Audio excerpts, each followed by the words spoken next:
ये जो क्वेश्चन आज हम इसमें बता रहे हैं, ये क्वेश्चन है ब्याज से संबंधित।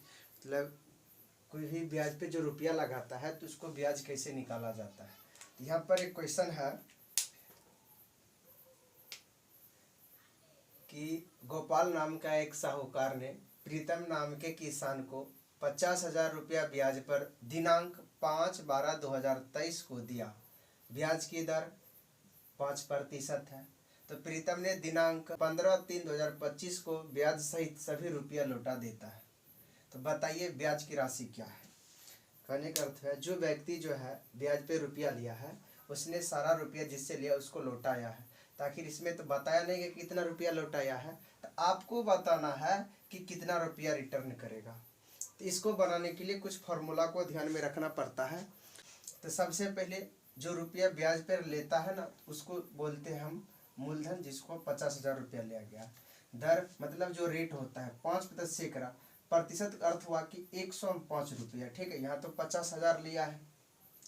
और समय देखिए सबसे महत्वपूर्ण होता है समय निकालने का। समय किस तरह से निकाला जाता है, जैसे कि इतना तारीख को लिया और इतना तारीख को रिटर्न किया तो कितना समय हुआ। तो सबसे पहले इसका समय निकालने के लिए समय कैसे निकाला जाता है, तो यहाँ ध्यान दीजिए। जिस तारीख को लौटाया जाता है उस तारीख को ऊपर लिखना है, ठीक है, और जिस तारीख को ब्याज पर रुपया लिया उस तारीख को नीचे लिखना है।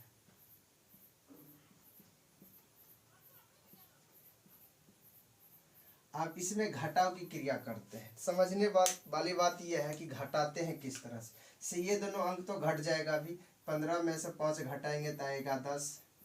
ये तो दिन घटा लिए, पहले हमेशा दिन को घटाएंगे फिर महीना को फिर साल को।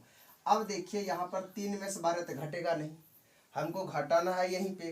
तब क्या करेंगे, जो हम इधर से पहचान लेते हैं, जिससे हासिल वाला जो होता है इधर से जब से इसके पास कमी है तो दूसरा कोई देता है, ये वाला इसको देगा।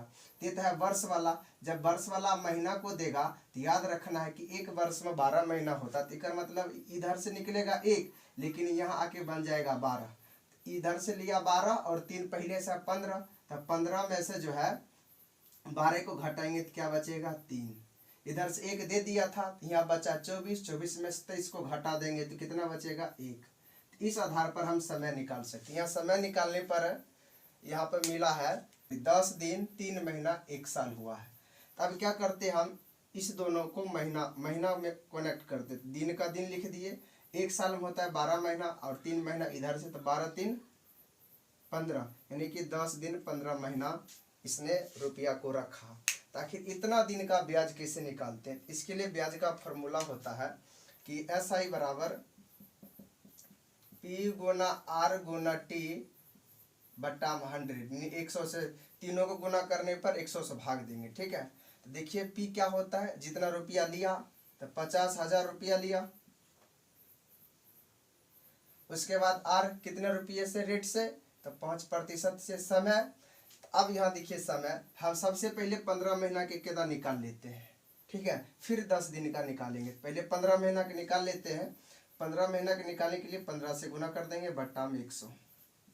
अब ये 00 इधर से काट दीजिए। अब इसको गुना करते हैं, 5 इधर बचा है 500 गुना ये दोनों 15 बचे 75। अब इसको गुना करके लिख लेते हैं, यानी कि 15 महीना का ब्याज हुआ 37,500। अब बचा है 10 दिन का ब्याज निकालने। इसको कैसे निकालते हैं यह ध्यान दीजिए। 10 दिन का निकालने का, जैसे अभी ये जो ब्याज निकला कितना दिन का निकला है, 15 महीना का निकला है। अभी हमको निकालना है 1 महीना कि दिन को निकालने के लिए 1 महीना का जरूरी होता है। तो 1 महीना के निकालने के लिए यहाँ से हम सूत्र लगा सकते हैं, ठीक है, नहीं तो इसमें 15 से भाग देंगे वो होता है। तो इसको काटिए, कितना से कटेगा, 15 दूना 30, बचा है 7 75, 15 पचे 75, यहाँ से कट जाएगा, यानी कि 2500 जो निकला है 1 महीना का निकला। हमको तो निकालना है 10 दिन का। तो सबसे पहले ये है 1 महीना का, 1 महीना का। अभी हमको निकालना है 10 दिन का। तो सबसे पहले 1 दिन का निकाल लेते हैं। तो जो 1 महीना का ब्याज निकलता है उसमें 30 से भाग दे देंगे तो वो निकलेगा एक दिन का, कितना के दिन का निकलेगा, एक दिन का, भाग दीजिए, कटा 8 तिया 24, एक 10 3 तिया 9, निकी एक तरह से निकला है 83.30 रुपया एक दिन का। ठीक है, अब 10 दिन का निकालना है तो इसमें 10 से गुना कर लीजिए, 83.30 गुना 10 से गुना करेंगे तो आ जाएगा 83,300, 2 अंक बाद दशमलव लगा दीजिए, 833 रुपया। ये आपका हो गया 10 दिन का। तो टोटल ब्याज बताना है, 15 महीना का इतना और 10 दिन का इतना, तो इसमें ऐड कर दीजिए 10 दिन का 833 रुपया, 10 दिन का। इसी तरह आप जितना दिन का मर्जी उतना दिन का निकाल सकते हैं। 3 3 8 5 13 7 1 8 3 के 3, यानी कि उसने जो है 10 दिन 15 महीना का ब्याज 38,333 रुपया दिया है। ठीक है, 50,000 रुपया लिया है, 38,333 रुपया रिटर्न किया है। तो टोटल रुपया कितना, सब मिला के कितना रुपया दिया है, इसके लिए देखिए, ये 50,000 लिया, ये तो रिटर्न करवे करेगा।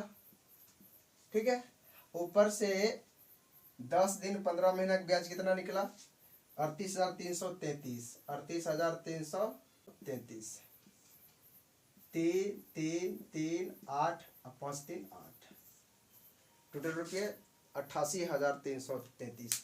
यानी प्रीतम जो था उसने इस तारीख को यानी 15/3/2025 को गोपाल नामक जो साहूकार थे उसको 88,333 रुपया दिया है। तो ग्रामीण में जो ब्याज की दर होती है वो महीना में कलेक्ट किया जाता है, इसलिए हम यहाँ पे महीना बनाना पड़ता है। महीना बनाने का यही तरीका है। इस चीज़ को आप अच्छे से समझ गए हैं, नहीं समझे तो दोबारा वीडियो को देख लीजिएगा फिर से, तो समझ जाइएगा कि महीना किस तरह से हम महीना, जैसे तारीख दिया रहता है 2 तारीख, उस तारीख से हम महीना चाहे साल में कैसे बदलते हैं, इस चीज़ को यहाँ पर आपको देखना पड़ेगा। घटाने का तरीका ये है। ठीक है, उसके बाद ब्याज महीना का आसान होता है, जितना महीना का निकले उतना महीना यहाँ डालेंगे, इसको हल कर देंगे तो आ जाएगा जो वो ब्याज हो गया। लेकिन दिन वाला कैसे निकाला जाता है, तो इसके लिए इस तरह से कर सकते हैं। एक तरीका और होता है, 100 में लिया है 5 रुपया। ठीक है, तो आप सोचिए कि 50,000 रुपये में कितना रुपया होगा। तो सबसे पहले तो इसके लिए क्या करना है आपको, ये 50,000 में गुना कर दीजिएगा 5/100 से, ये 0 कटेगा, बचे 25, यानी कि 2,500 रुपया जो है महीना लगा। ठीक है, इतना कलेक्ट कर लिए कि हमको 2,000 यानी कि 2,500 का ब्याज चला है महीना। कितना यहाँ सब महीना निकाल चुके हैं 15, तो इसको 15 महीना का ब्याज निकालने के लिए कुछ नहीं करना, इसमें 15 से गुना कर दीजिए। जब 15 से गुना करेंगे तो ये आएगा 37,500, 37,500 रुपया। ठीक है, तो 37,500 आ गया। अब बचा है कितना, 10 दिन का। तो देखिए 250 जो लगा है वो एक महीना, कहने का अर्थ हुआ 30 दिन। तो यहाँ 10 है तो 10 दिन, तो 10 तिया 3 भाग इसको कर देंगे, जो रुपया आएगा यहाँ पे जोड़ देंगे। इसको 3 भाग करिएगा तो कितना आएगा, कहे कि 10 दिन है, 10 दिन को बनाएंगे 10 दिन, 10 का 3 गुना करेंगे 30, इसमें 30 से गुना, इसमें कीजिए 30 3 से भाग कर दीजिए, जितना आएगा उतना इसमें जोड़ दीजिए। जैसे कि 250 में 3 से भाग कीजिए, 8 तिया 24, 10 3 तिया 9, 3 तिया 9, फिर 0 3 तिया 9 दशमलव 3 तिया 9, 833 आता है। अब इसमें क्या कीजिए, 833 को ऐड कर दीजिए, इतना रुपया 0 आता है 833। तो समझिए ना, 833 रुपया को दशमलव को छोड़िए, 833 रुपये जैसे हम ऐड किए हैं वहाँ ऐड कर दीजिए, बस इतना रुपया आ जाएगा। शिक्षित नहीं होते उसके लिए इस टाइप से क्वेश्चन को सॉल्व किया जाता है। यहाँ से निकाल सकते हैं, नहीं तो हिसाब के थ्रू इस तरह से सॉल्व किया जाता है।